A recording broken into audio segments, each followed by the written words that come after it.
अस्मद्गुरुभ्यो नमः। अर्थ है आपका। अस्मद् परम गुरुभ्यो नमः। अस्मद् सर्वगुरुभ्यो नमः।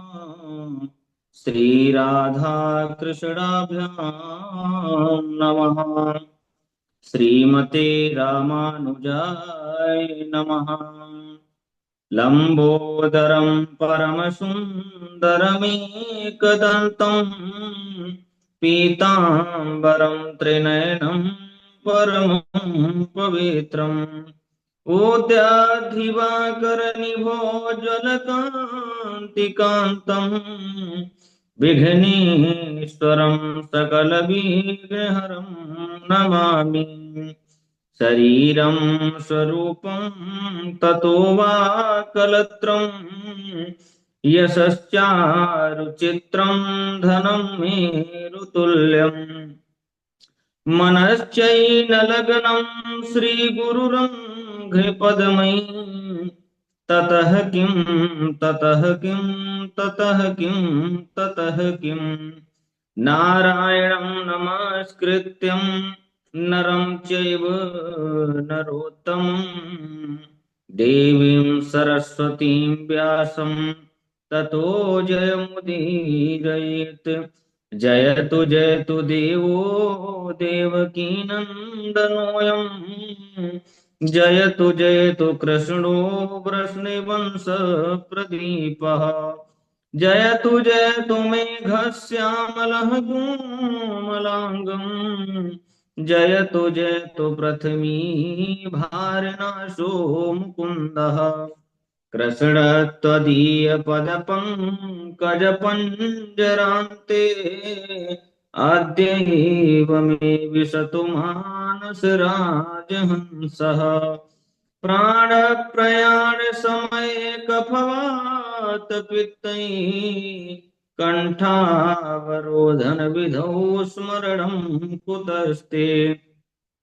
बर्हापीडं नटवरवपुः कर्णयो कर्णकारः बिभ्रदवासः कनककपिशं वैजयन्तीं च मालाम् रन्ध्रान् वेणोरधुरसुधया पूरयन् गोपवृन्दैः बृन्दारण्यं स्वपदरमणं प्राविशद्गीतिकीर्तिः करारविन्देन पदारविन्दम् मुखारविन्दे विनिवेशयन्त्रम् वटस्य पत्रस्य पुटे शयानम् बालं मुकुन्दं मनसा स्मरामि।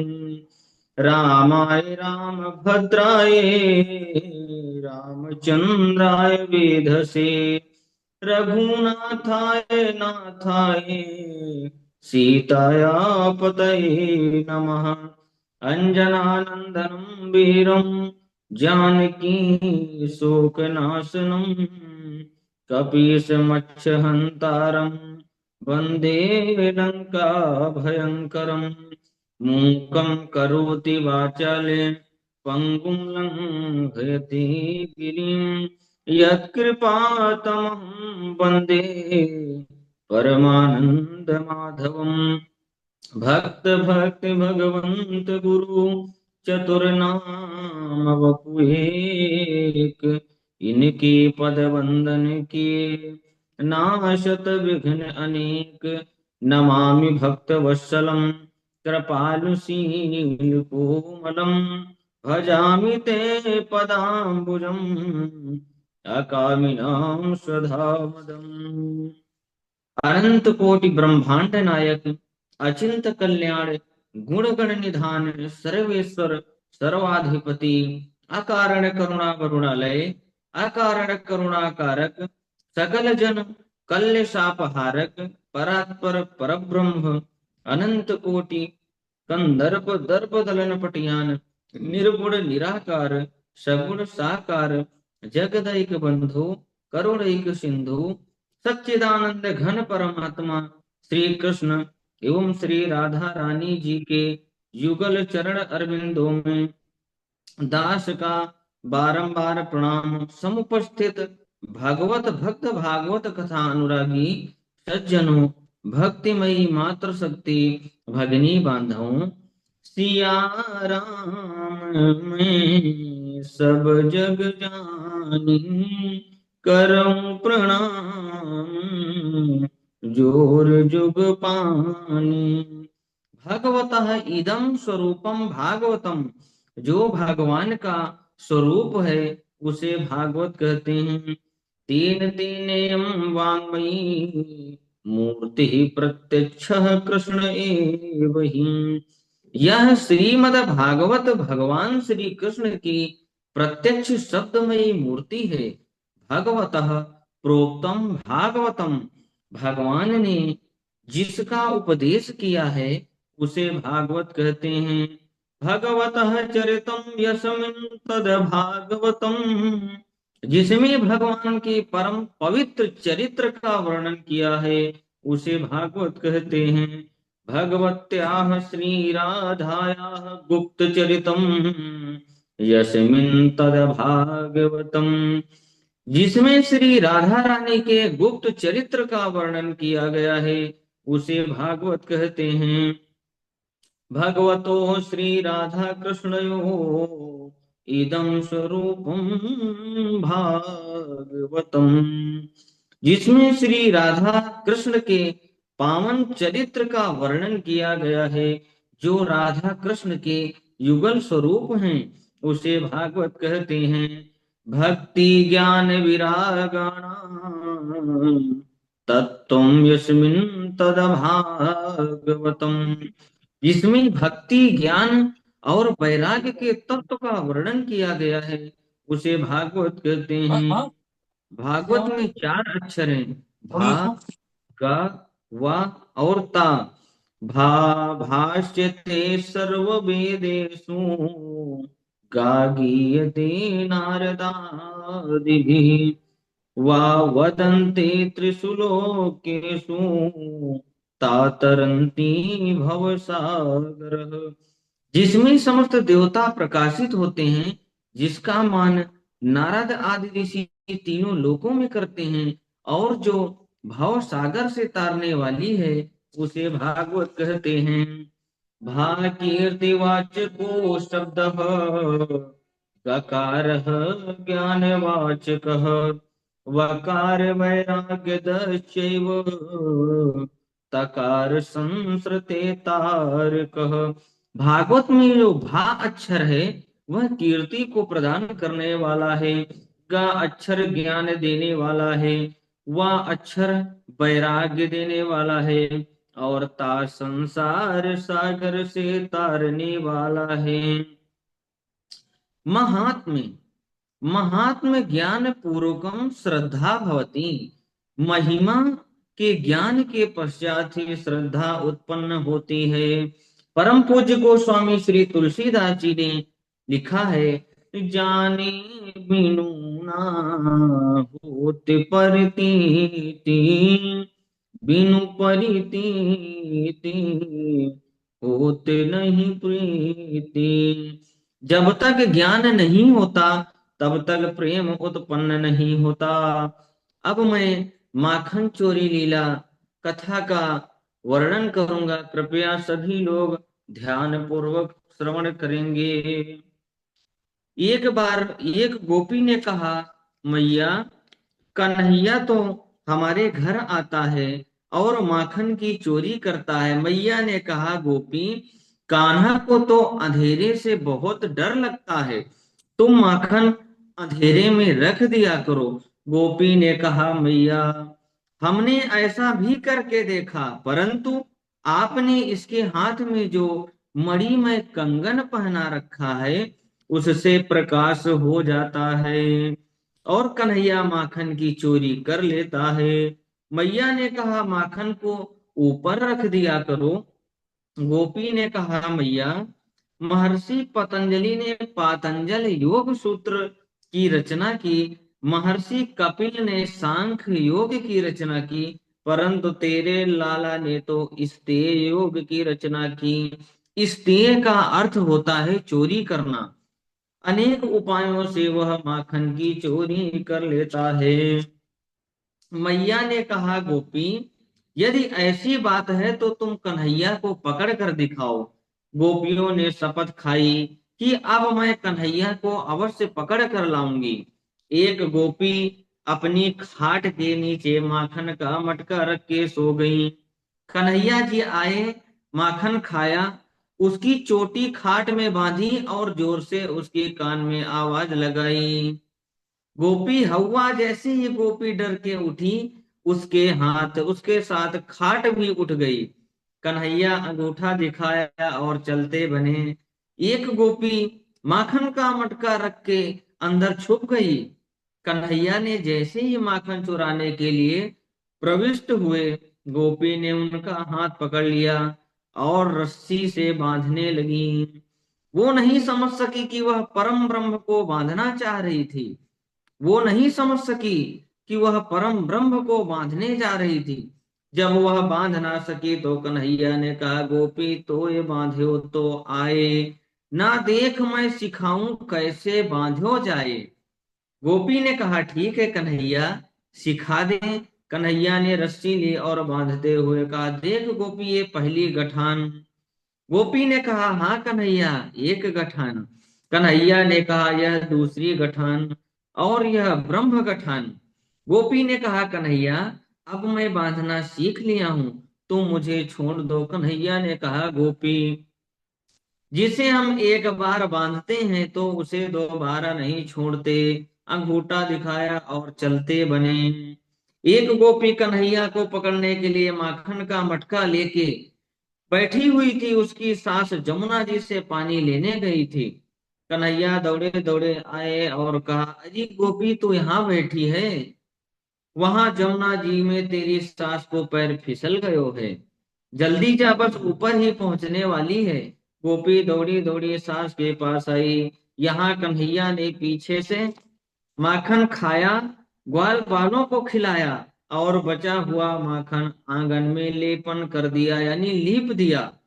जैसे ही सास और बहू आई, उन्होंने द्वार खोला। जैसे ही अंदर पैर रखा तो सरसेजा दीवाल के पास पहुंच गईं।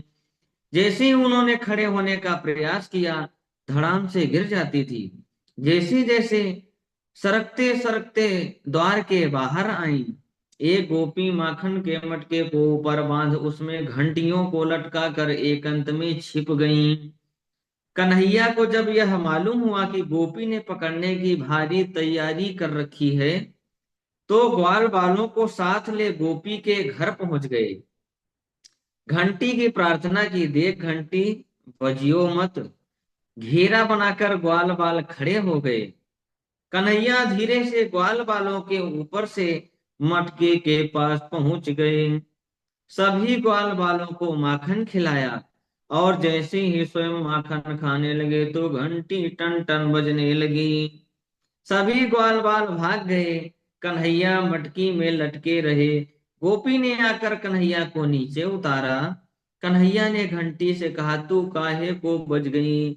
घंटी ने कहा, भगवान, आज मैं नहीं बजती तो मेरा अस्तित्व ही नहीं रह जाता। लोग मुझे मंदिर में क्यों रखते? इसलिए मैं बच गई। प्रभु मुझे क्षमा कीजिए। गोपी ने कन्हैया का हाथ पकड़ा और यशोदा के पास चली। मार्ग में ने कन्हैया ने गोपी से कहा, गोपी, मेरी नाजुक सी कलाई है, जा में दर्द हो रहा है, आप दूसरी कलाई पकड़ लो। लंबा घूंघट काढ़े उस गोपी ने जैसे ही कन्हैया की दूसरी कलाई पकड़ना चाहा, कन्हैया ने क्या किया, उसके छोरे का हाथ पकड़ा दिया और दौड़कर मैया के पास चले आए। उसी समय वह गोपी बाहर से आवाज लगाने लगी, अरे यशोदा, बाहर निकल, देख आज मैं तेरे लाला को रंगे हाथ पकड़ लाई हूँ। मैया यशोदा बाहर आई, कहा, गोपी, पहले अपने घूंघट उठा के तो देख, तूने किसको हाथ पकड़ कर रखा है। गोपी ने जैसे ही घूंघट उठाया, उसने अपने छोरे को देखा तो गाल पर दो चपाट लगाई, कहा, दारी के तू कहाँ से आ गए हो? लज्जित होकर गोपी लौट गई। रास्ते में कन्हैया मिले और कहा, भाभी, आज तो तेरे छोरा का हाथ पकड़ायो है, अब की बार यदि पकड़ने की कोशिश करी तो तेरो तेरे खसम का हाथ तेरे हाथ में पकड़ा दूंगी। इस प्रकार कन्हैया जी अनेकों बार लीलाएं करते हैं। एक बार जब कई दिनों तक कन्हैया माखन की चोरी करने नहीं आए, तो एक गोपी कन्हैया के दर्शन के लिए गोबर लेने के बहाने नंद बाबा के घर पहुंच गईं। कन्हैया उस गोपी के पास पहुंचे और कहा, ऐसे गोबर ले जाने को नहीं मिलेगा, गोबर के बदले तुम्हें माखन का लोंदा देना पड़ेगा। गोपी ने कहा, ठीक है कन्हैया, दो चार टोकरी गोबर। जब गोपी ले गई तो कन्हैया ने कहा, गोपी मैं गिनती भूल जाऊंगा, तू ऐसा कर, जितनी बार गोबर ले जाए उतनी बार गोबर की टिक्की मेरे गाल पर रख दियो कर। सुबह से शाम हो गई, कन्हैया का मुखमंडल गोबर के टिक्कियों से भर गया। कन्हैया ने कहा, गोपी अब तो माखन का लोंदा दे दो। गोपी ने कहा, कन्हैया ऐसे नहीं दूंगी, पहले नाच कर दिखाओ। कन्हैया तात हई ठुमक ठुमक कर नाचने लगे। अशेष महेश गणेश दिनेश सुरेश सहु जाहि निरंतर गावे। अजाहि अनादि अनंत अखंड अछेद अभेद सुवेद बतावे। नारद से सुख व्यास रटे पछिहारे तो पुनि पार न पावे। ताहि अहिर की छो हरिया छछिया भर छाछ पिनाच न चावे। एक दिन भगवान श्री कृष्ण ने मिट्टी खाई तो दाऊ दादा और ग्वाल बालों ने मैया से शिकायत कर दी, कन्हैया ने आज मिट्टी खाई है। मैया यशोदा ने कन्हैया का हाथ पकड़ा और डांटते हुए कहा, क्यों रे चटोरे, तूने मिट्टी खाई, क्यों खाई है? कन्हैया ने कहा, ना हम भक्षितवानम सर्वे मिथ्याभिशंसिनः, यदि सत्ते गिरस्तर्हि समक्षम पश्य मे मुखम। मैया, मैंने मिट्टी नहीं खाई, यह सब लोग झूठ बोल रहे हैं। यदि तुम्हें मेरे ऊपर विश्वास नहीं है तो तुम मेरा मुंह देख लो। कन्हैया ने सोचा, मैया ने पहले मुख देखा था तो डर गई थी, इसलिए संभवतः इस बार मुख ना देखें। मैया ने कहा, कन्हैया यदि ऐसी बात है तो मुंह खोलो। कन्हैया ने जैसे ही मुंह खोला, मैया को कन्हैया के छोटे से मुख में सारा ब्रह्मांड दिखाई दिया। सात दीप, दीपों में जम्बू द्वीप में भारतवर्ष, और भारतवर्ष में ब्रजमंडल, ब्रजमंडल में गोकुल, और गोकुल में कन्हैया को डांटते हुए वह मैया भी उसमें दिखाई दी। यह देखकर मैया यशोदा सोचने लगी कि जिस कन्हैया को मैं अपना पुत्र मानती हूँ, कहीं वह परमात्मा तो नहीं। यदि वह भगवान है तो उसे मैं प्रणाम करती हूँ। भगवान श्री कृष्ण ने सोचा, यदि मैया मुझे भगवान मान लिया तो लीला नहीं होगी। मैया मंदिर में बिठाल देंगी और दो समय थोड़ी सी चिरौंजी का भोग लगा देंगी। भगवान ने मन से राधे पुत्र राधे गुरुजी। स्नेहमयी वैष्णवी योग माया का संचार कर दिया, जिससे मैया सब कुछ भूल गईं। कन्हैया को गोद में उठा लिया और लाड प्यार करने लगी। राजा परीक्षित जी पूछते हैं, गुरुदेव, मैया यशोदा और नंद बाबा ने ऐसा कौन सा पवित्र साधन किया था जिसके कारण उन्हें भगवान की बाल लीलाएं देखने का सौभाग्य प्राप्त हुआ, जो लीलाएं वसुदेव और देखने देवकी को देखने को नहीं मिली, वह हम सब लोगों को मिल रही हैं। श्री सुखदेव जी कहते हैं, द्रोणो वसूनां प्रवरो धर्या सह भार्यया करिष्यमाण आदेशान् ब्रह्मणस्त्वम् उवाच। परीक्षित, नंद बाबा पूर्व जन्म में द्रोण नाम के वसु थे। और यशोदा जी धारा थी। ब्रह्मा जी के आदेश देने पर जब इन्होंने भगवान श्री हरि की आराधना की, भगवान श्री हरि प्रसन्न हो गए। भगवान से इन्होंने वरदान मांगा, हमें आपकी बाल लीलाओं का आनंद प्राप्त हो। भगवान श्री हरि ने कहा, ऐसा ही होगा परीक्षित। आज इसी कारण नंद और यशोदा को भगवान की बाल लीलाओं का सौभाग्य प्राप्त हुआ है। एकदा गृहदासी सुयशोदानंद गेहिनी कर्मांतर नियुक्ताशु निर्ममंथ स्वयं दधी। एक दिन मैया यशोदा घर की अन्य दासियों को दूसरे कामों में लगाकर स्वयं दही मंथन करने लगी। उसी समय कन्हैया आए, मैया की गोद में चढ़ गए।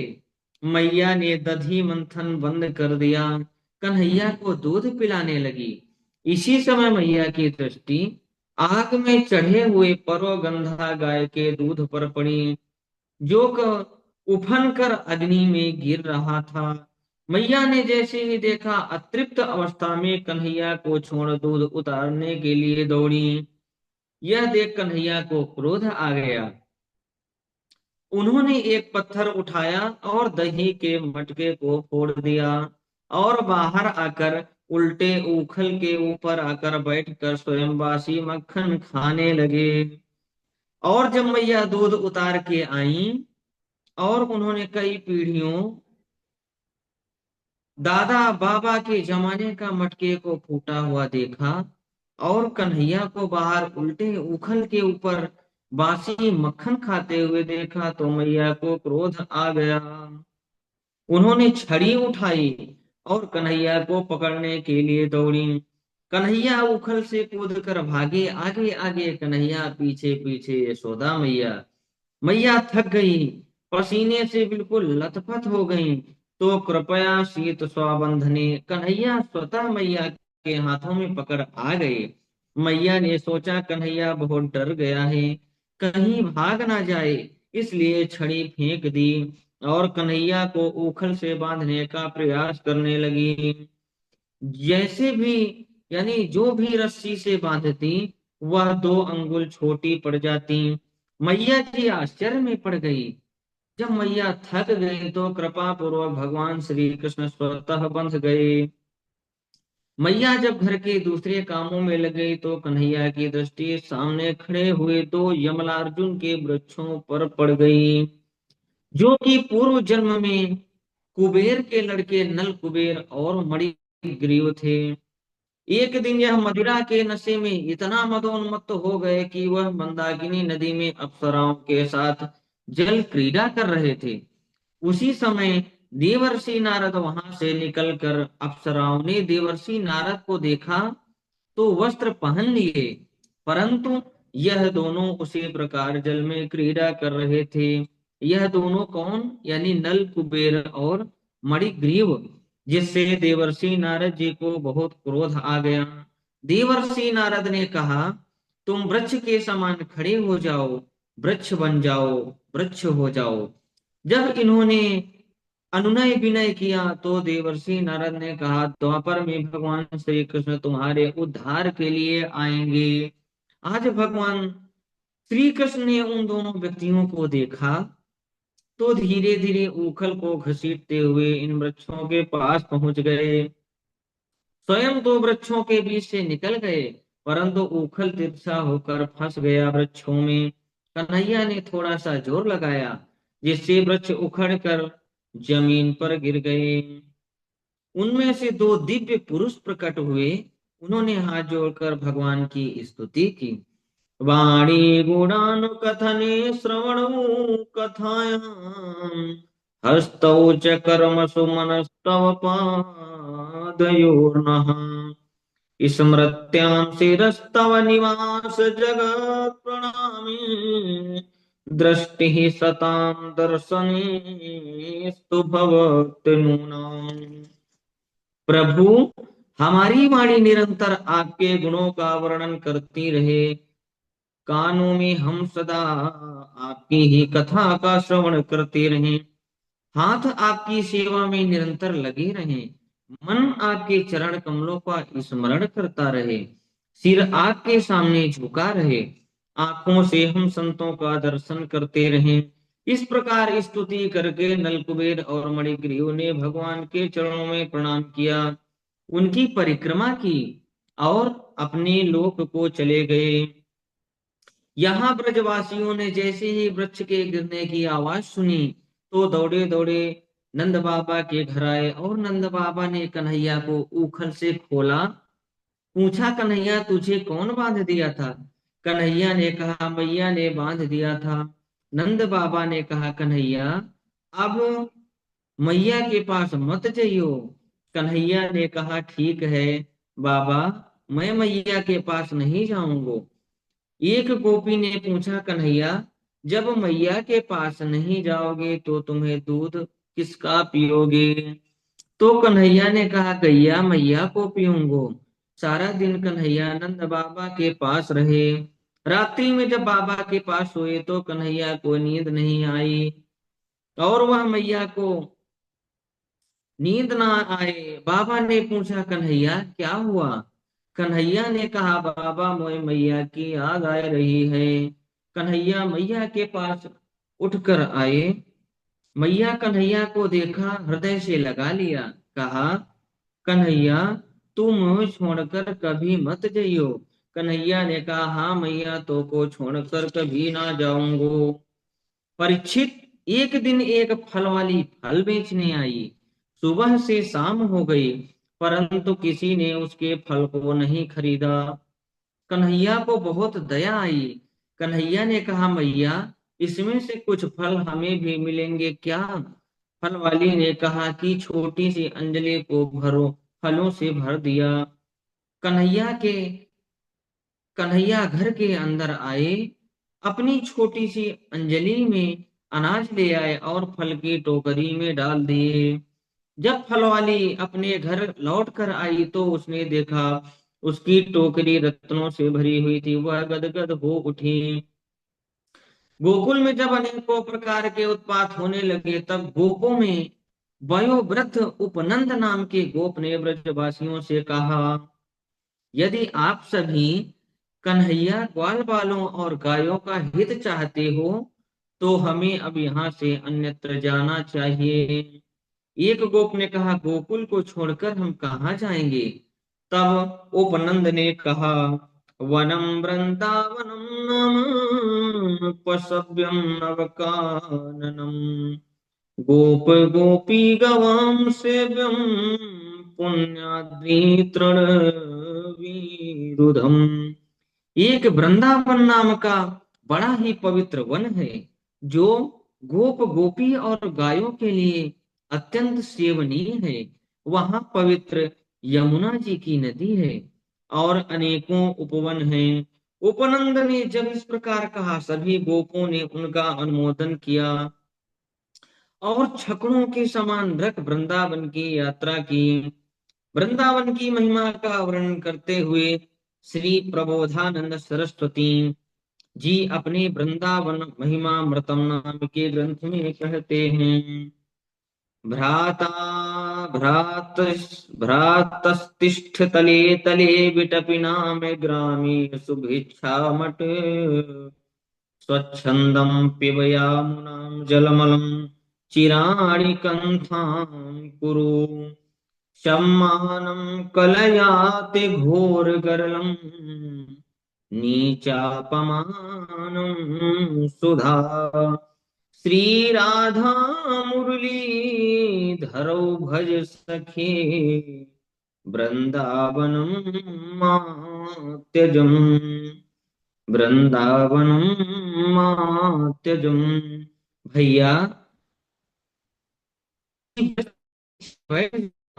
गांव से भिक्षा मांग कर पेट भर, पवित्र यमुना नदी के जल का पान कर ले। जो कुछ भी फटे मिल जाए उसे पहन लेना। सम्मान को घोर विष के समान समझना और नीच के द्वारा किए गए अपमान को अमृत समझते हुए निरंतर श्री राधा कृष्ण का भजन करना, परंतु वृंदावन का त्याग कभी मत करना। भगवान श्री कृष्ण और बलराम ने वृंदावन की शोभा को देखा तो प्रसन्न हो गए। जब कुछ बड़े हो गए तो बछड़े चराने लगे। एक दिन श्री कृष्ण बछड़ा चरा रहे थे। उसी समय एक वत्सा असुर नाम का असुर बछड़े का रूप धारण करके बछड़ों के झुंड में मिल गया। श्री कृष्ण उसे देखते ही पहचान गए। धीरे से उसके पास गए, उसकी पूंछ और पैर पकड़कर आकाश आया और पृथ्वी में पटक दिया, जिससे उसका गोविंदाय नमो नमः हो गया। बस गुरुजी, अब यहीं तक, क्योंकि टाइम भी हो गया है। अब इसके आगे की कथा अगले वक्तव्य में कहूंगा। प्रणाम गुरुजी।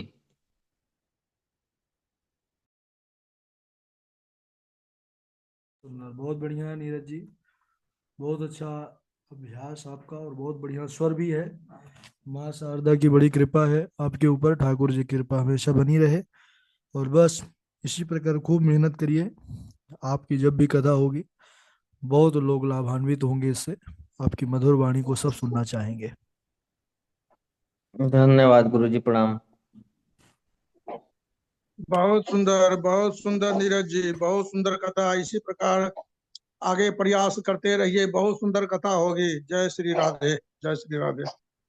प्रणाम दादाजी। बहुत सुंदर कथा हुई आपकी।